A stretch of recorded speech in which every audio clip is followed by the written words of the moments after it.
کمرے میں گہری خاموشی چھائی ہوئی تھی۔ دیوار پر لگی گھڑی کی ٹک ٹک اور باہر سے آتی ہلکی ہوا کی سرسراہٹ کے سوا کوئی آواز نہیں تھی۔ عاصم صاحب صوفے پر سر جھکائے بیٹھے تھے۔ ان کی پیشانی پر فکر کی لکیریں نمایاں تھیں۔ ابھی کچھ دیر پہلے وہ اپنے بڑے بھائی کے گھر سے واپس آئے تھے اور تب سے مسلسل خاموش تھے۔ ان کی زوجہ کئی بار ان سے پوچھ چکی تھی کہ بڑے بھائی نے کیوں بلایا تھا، لیکن عاصم صاحب نے کوئی جواب نہیں دیا۔ ان کی پیشانی دیکھ مہرالنساء بھی بے چین ہو رہی تھی۔ آخر کار اس نے ہمت کر کے بابا سے بات کرنے کا فیصلہ کیا۔ بابا، جب تک آپ ہمیں کچھ نہیں بتائیں گے ہم کیسے جان سکیں گے کہ مسئلہ کیا ہے؟ مہرالنساء نے دھیمے مگر مضبوط لہجے میں کہا۔ اس کی آواز میں خلوص اور فکر نمایاں تھی۔ عاصم صاحب نے آہستہ سے سر اٹھایا اور اپنی بیٹی کی طرف دیکھا۔ ان کی آنکھوں میں الجھن اور کچھ کہنے کی تذبذب واضح تھی۔ چند لمحوں کی خاموشی کے بعد انہوں نے بھاری دل کے ساتھ فیصلہ کن لہجے میں کہا، مہرالنساء، ہم نے تمہارا نکاح عثمان کے ساتھ کرنے کا فیصلہ کر لیا ہے۔ یہ جملہ کمرے میں جیسے ایک بم کی طرح گونجا۔ مہرالنساء حیرت اور شوق کے عالم میں اپنی جگہ سے کھڑی ہو گئی۔ عثمان؟ اس کی آواز لرز گئی۔ وہ مجھ سے 5 سال چھوٹا ہے بابا، میں اس کے ساتھ کیسے شادی کر سکتی ہوں؟ عاصم صاحب نے گہرے سانس لی اور سخت لہجے میں کہا، یہی ہمارے خاندان کا فیصلہ ہے۔ تمہیں بڑوں کے فیصلے کے آگے سر جھکانا ہوگا۔ تمہاری بڑی بہن کی شادی ہو چکی ہے، تم سے چھوٹی کی شادی ہو چکی ہے، اب تمہاری بھی ہمیں شادی کرنی ہے، اور تم جانتی ہو نا ہمارے خاندان میں یہ ریت ہے، بھلے لڑکی مر جائے لیکن برادری سے باہر ہم شادی نہیں کرتے۔ عثمان کا رشتہ اگر تمہارے لیے مل رہا ہے تو اسے غنیمت جانو۔ بھائی صاحب نے مجھے بہت اپنا سمجھ کر رشتہ دیا ہے، ورنہ عثمان تو آنے والے وقت کا سردار ہے، اس کے سر تو سردار کی پگ آنے والی ہے۔ تم تو بہت خوش نصیب ہو کہ تمہیں عثمان کا رشتہ مل گیا۔ مہرالنساء کی آنکھوں میں آنسو بھر آئے۔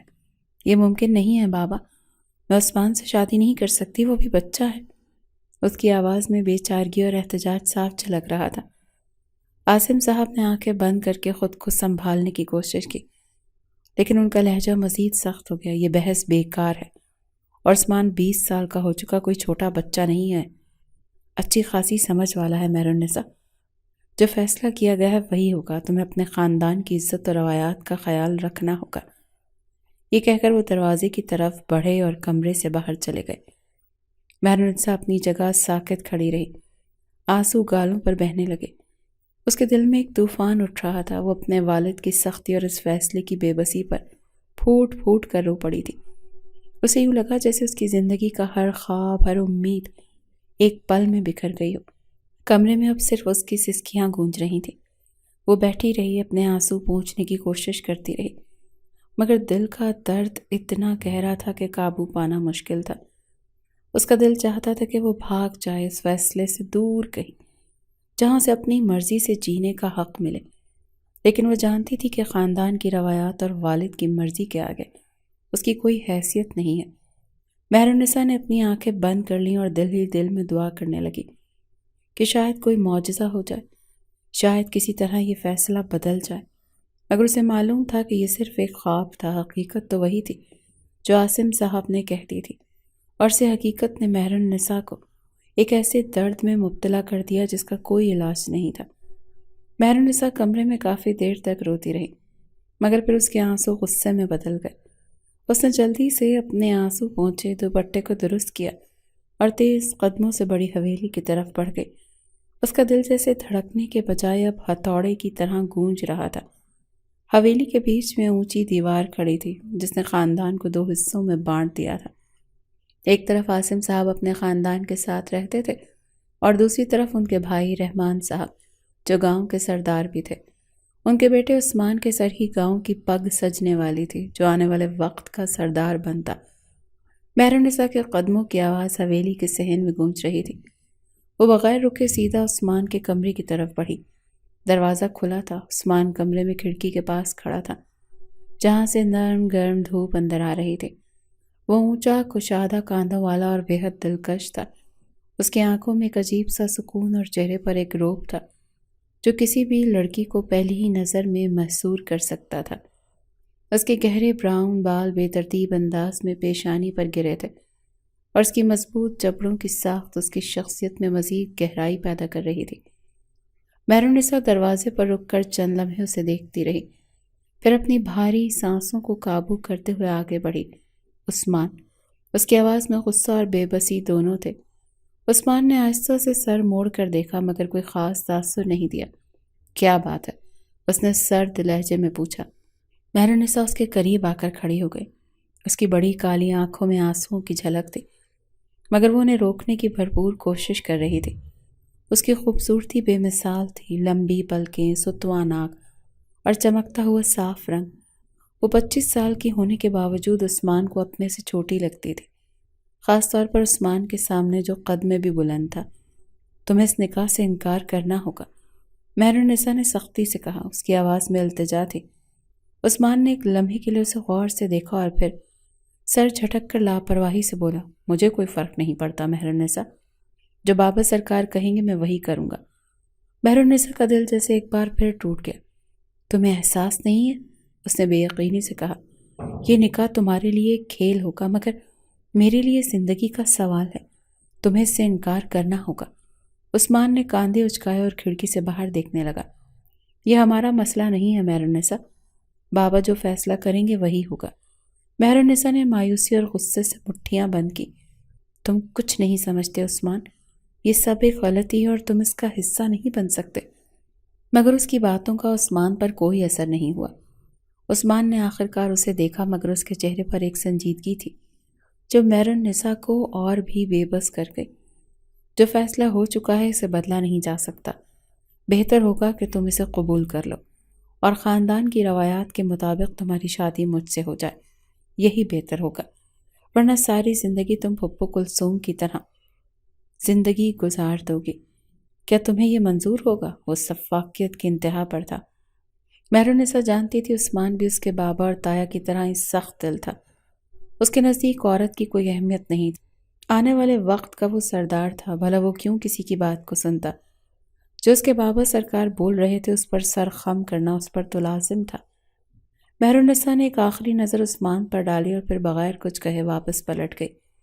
اس کے دل میں امید کی ایک آخری کرن بھی بجھ گئی تھی۔ بڑی حویلی کا صحن روشنیوں سے جگمگا رہا تھا۔ گاؤں بھر کو دعوت عام دی گئی تھی۔ ہر طرف ہنسی مذاق اور خوشی کا سما تھا۔ حویلی کی دیواریں رنگ برنگے پھولوں سے سجی ہوئی تھیں اور صحن کے بیچوں بیچ ایک بڑا سا منقش قالین بچھا ہوا تھا جس کے گرد گاؤں کے معززین بیٹھے تھے۔ مولوی صاحب اپنی دستار سنبھالے قرآن آیات کی تلاوت میں مشغول تھے۔ ان کے ساتھ 2 گواہ بیٹھے تھے جنہوں نے اس نکاح کی گواہی دینی تھی۔ ایک طرف عاصم صاحب اور رحمان صاحب دونوں بھائی وقار اور سکون کے ساتھ بیٹھے تھے، جبکہ خواتین کی مخصوص جگہ پر مہرالنساء کی ماں اور بہنیں اپنی جگہ پر موجود تھیں۔ مہرالنساء کی ماں کی آنکھیں بھیگی ہوئی تھیں، لیکن وہ زبردستی مسکرا رہی تھی تاکہ ماحول پر کسی کو کوئی اثر نہ پڑے۔ اس کی ساس اور نندیں خوشی خوشی باتوں میں مشغول تھیں، جیسے ان کے گھر کا سب سے بڑا خواب پورا ہونے جا رہا ہے۔ مہرالنساء کو صحن کے گوشے میں لا کر بٹھایا گیا۔ وہ سفید اور سنہرے کام والا جوڑا پہنے ہوئے تھی جو اس کی زبردست خوبصورتی کو مزید نمایاں کر رہا تھا، مگر اس کے چہرے پر خوشی کی کوئی رمق نہیں تھی۔ اس کی بڑی بڑی آنکھیں مسلسل نم تھیں اور چہرے پر درد اور کرب کی لکیریں صاف دکھائی دے رہی تھیں۔ اس کے دل پر بوجھ اتنا زیادہ تھا کہ سانس لینا بھی دشوار ہو رہا تھا۔ عثمان صاحب سامنے بیٹھے تھے۔ سفید شلوار قمیض اور کالی واسکٹ میں بے حد خوبصورت لگ رہا تھا۔ اس کی آنکھوں میں ایک عجیب سی خوشی کی جھلک نمایاں تھی۔